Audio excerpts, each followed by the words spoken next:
Sexta-feira foi um dia importante, sobretudo para você que se interessa por política externa, uma data limite. Nesta sexta-feira, Joe Biden marcou de fato uma virada de 180 graus em relação ao que o antecessor dele, Donald Trump, fazia em aspectos essenciais da política externa americana. Vamos lá, 3 grandes temas hoje, nesta sexta-feira, foram reafirmados de forma completamente contrária ao que fazia Trump para o Joe Biden. Primeiro, os americanos voltam para o Acordo do Clima de Paris. Segundo, Biden fez um discurso apaixonado, declarando toda, digamos, a lealdade dele à Aliança Atlântica, à OTAN. E em terceiro lugar, e aí é super delicado, ele anuncia também o retorno dos Estados Unidos a negociações com o Irã por conta de um tratado nuclear que o Trump havia praticamente liquidado alguns anos atrás. Vamos aos detalhes na reportagem da nossa correspondente em Washington, Núria Saldanha. Os líderes dos 7 países, que representam quase a metade do PIB mundial, se reuniram para falar de um desafio comum: a reconstrução de economias arrasadas pela pandemia. A Covid-19 matou quase 2,5 milhões de pessoas, empurrando a economia global para uma de suas piores crises em quase um século. No encontro virtual, os integrantes do G7 prometeram fortalecer iniciativas multilaterais de livre comércio e combater políticas que desrespeitam as regras internacionais. Um recado claro para Pequim: devemos nos preparar juntos para uma competição estratégica de longo prazo com a China, disse Joe Biden. O presidente americano afirmou ainda que é necessário redefinir e proteger normas globais para o ciberespaço, a inovação e a propriedade intelectual. Os líderes do G7 concordaram ainda em coordenar a abordagem política para práticas não orientadas ao mercado e deram um passo para combater os impactos do novo coronavírus, anunciando recursos para o COVAX, o programa da Organização Mundial da Saúde, para garantir vacinas aos países pobres. A União Europeia anunciou que vai destinar 500 milhões de euros para a iniciativa e a Alemanha mais 980 milhões. Já os Estados Unidos prometeram alocar 4 bilhões de dólares. Com os recursos, vai ser possível fornecer mais de 1 bilhão de doses de vacinas a 90 nações.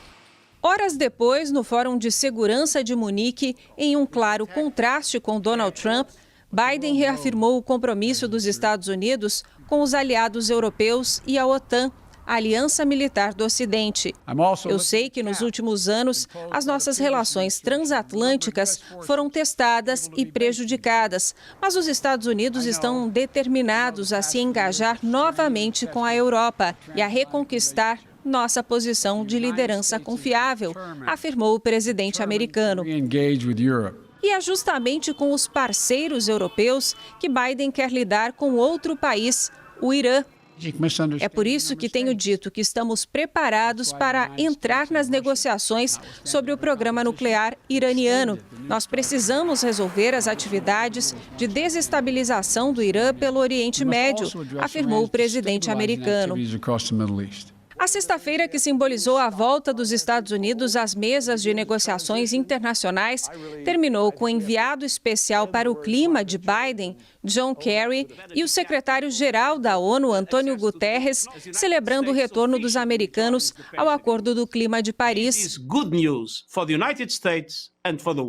Um novo capítulo da luta global contra as mudanças climáticas, que agora tem o apoio da maior economia do mundo.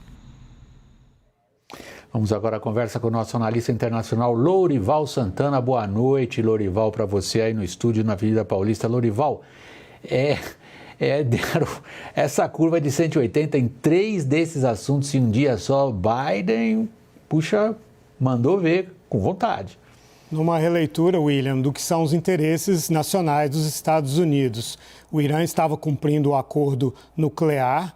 Quando o Trump rompeu, ele passou o enriquecimento de urânio de 3,6% para 20%.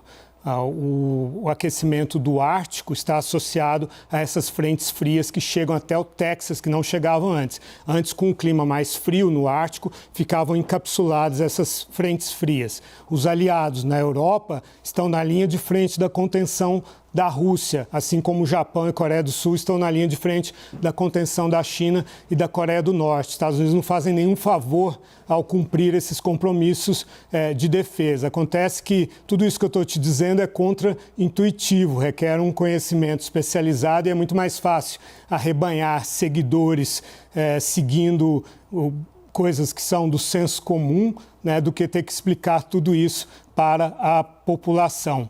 Mas o Biden está seguindo a ciência e está retomando em boa parte o que eram as estratégias dos Estados Unidos antes do Trump, que adotou uma linha transacional, como disse o Biden, né? Extrativista, mercantilista, diretamente vantagens imediatas que não são os interesses dos Estados Unidos. William. Não pode ficar na mão de amadores esse tipo de assunto que você levantou. Muito obrigado, Lorival. Boa noite para você aí na Paulista.